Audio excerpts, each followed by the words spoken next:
আসসালামু আলাইকুম। আমাদের চ্যানেলে সবাইকে স্বাগতম। ওয়ালাইকুম আসসালাম। আজ আমরা এক অবিশ্বাস্য প্রাচীন রহস্যের গভীরে ডুব দেব। প্রায় ৪,৫০০ বছর আগের মিশরীয় পিরামিড। হ্যাঁ, বিশেষ করে গিজার গ্রেট পিরামিড। ভাবুন তো, আজকের মতো এত যন্ত্রপাতি ছাড়া ওরা কিভাবে এত বিশাল নিখুঁত একটা স্থাপনা বানালো। সত্যি ভাবার বিষয়। প্রায় ৪৮০ ফুট উঁচু। আর পাথর প্রায় ২৩ লক্ষ। কয়েকটার ওজন তো ৫০ টনেরও বেশি। মোট ওজন প্রায় ৬০ লক্ষ টন, মানে ধরুন ১২টা বুর্জ খালিফার সমান ওজন। অবিশ্বাস্য। মূল প্রশ্নটা হলো, সেই প্রাচীন প্রকৌশলীরা এটা করলেন কিভাবে? কি কৌশল ছিল তাদের? ঠিক, অনেকগুলো চ্যালেঞ্জ ছিল কিন্তু। প্রথমটাই তো আমার মনে হয় দিক ঠিক করা, তাই না?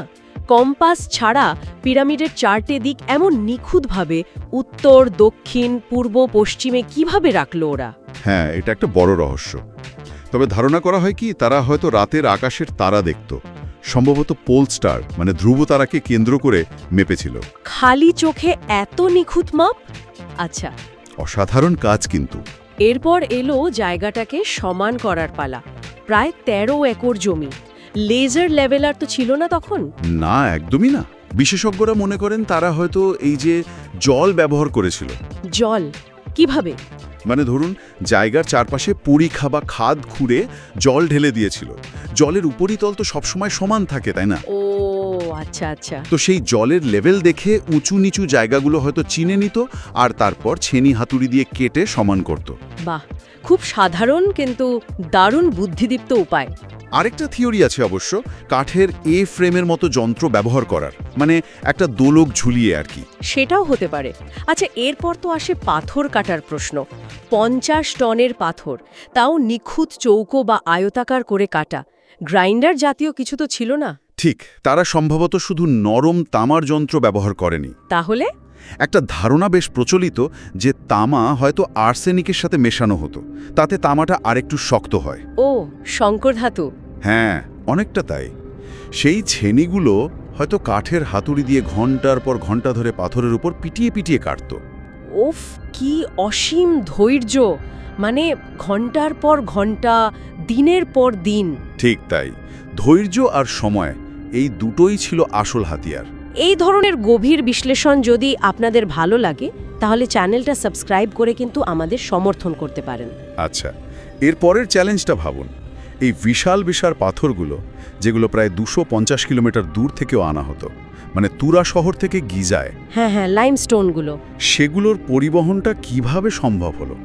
এক একটা পাথরের ওজন প্রায় ৩টে বড় বাসের সমান। তাই তো, সেই যুগে তো আজকের মতো ট্রাক বা কিছুই ছিল না। কিন্তু তাদের ছিল নীল নদ। ও, নদী পথে।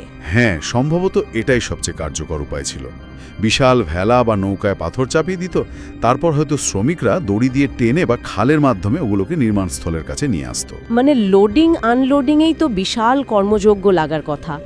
শত শত লোক হয়তো লাগতো একসাথে। নিঃসন্দেহে। কিন্তু আসল চ্যালেঞ্জ তো এরপর। মাটি থেকে প্রায় ৪৮০ ফুট উঁচুতে এই ৫০,০০০ কেজির পাথরগুলো তোলা হলো কিভাবে? ক্রেন তো ছিল না। এটাই তো সবচেয়ে বড় প্রশ্ন। কিভাবে তুললো এত উঁচুতে? সবচেয়ে বেশি যে তত্ত্বটা শোনা যায় সেটা হলো র্যাম্প বা ঢালু পথ। র্যাম্প পিরামিডের গায়ে? হ্যাঁ, পিরামিডের গা ঘেঁষে মাটি, ইঁট বা পাথরের টুকরো দিয়ে হয়তো একটা ঢালু পথ বানানো হতো। সেটা সর্পিলও হতে পারে, মানে ঘুরে ঘুরে ওঠা, অথবা সোজাসুজি। আর সেই র্যাম্পের ওপর দিয়ে পাথরগুলোকে টেনে তুলতো।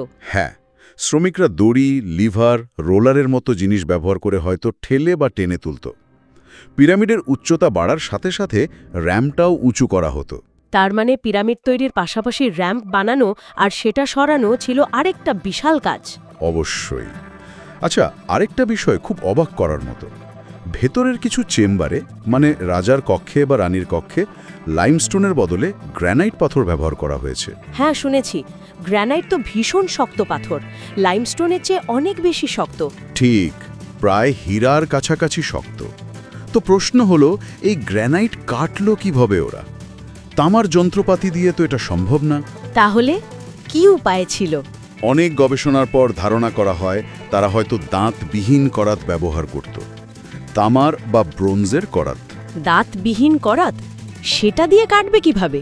করাতের দুই পাশে ওজন চাপিয়ে হয়তো গ্র্যানাইটের উপর রেখে সামনে পেছনে টানা হতো, আর মাঝখানে ঘর্ষণের জন্য বালি বা কোয়ার্টজের গুঁড়ো ব্যবহার করা হতো। ও, মানে অ্যাব্রাসিভ মেটেরিয়াল দিয়ে ঘষে ঘষে কাটা। একদম। বালি আর করাতের একটানা ঘর্ষণে ধীরে ধীরে গ্র্যানাইট কাটা পড়ত। ভাবুন, একটা বড় গ্র্যানাইট ব্লক কাটতে হয়তো মাসখানেক বা তারও বেশি সময় লেগে যেত। অবিশ্বাস্য। প্রতিটি সমস্যার কি দারুণ সমাধান বের করেছিল তারা। মানে তাদের মেধা, শ্রম, অধ্যবসায় সবকিছুই অসাধারণ। সত্যি তাই। সহজলভ্য জিনিস আর প্রকৃতির নিয়মকে কাজে লাগিয়ে তারা যে অসাধ্য সাধন করেছিল তা আজকের দিনেও আমাদের অবাক করে। আর আপনি বলছিলেন না, আমাদের হাতে যে সোর্সগুলো আছে সেখানে নাকি এর একটা দ্বিতীয় পর্বেরও ইঙ্গিত আছে?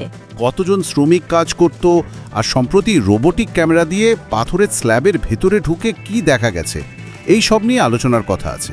সেটাও তো দারুণ ইন্টারেস্টিং হবে। আচ্ছা, আজকের আলোচনাটা সত্যিই আমাদের ভাবায়, তাই না? যে এরকম আরও কত প্রাচীন জ্ঞান বা কৌশল হয়তো এখনো লুকানো আছে। একদম, হয়তো আমরা এখনো অনেক কিছুই জানি না, যা আধুনিক বিজ্ঞান বা ধারণাকেও চ্যালেঞ্জ করতে পারে। ঠিক। তাই অনুসন্ধান চালিয়ে যেতে হবে। আর যদি এই ধরনের আলোচনা ভালো লাগে, আমাদের কাজকে সমর্থন করতে চান, তাহলে চ্যানেলটি অবশ্যই সাবস্ক্রাইব করতে ভুলবেন না। দেখা হবে পরের কোনো গভীর অনুসন্ধানে। নিশ্চয়ই। আসসালামু আলাইকুম। ওয়ালাইকুম আসসালাম।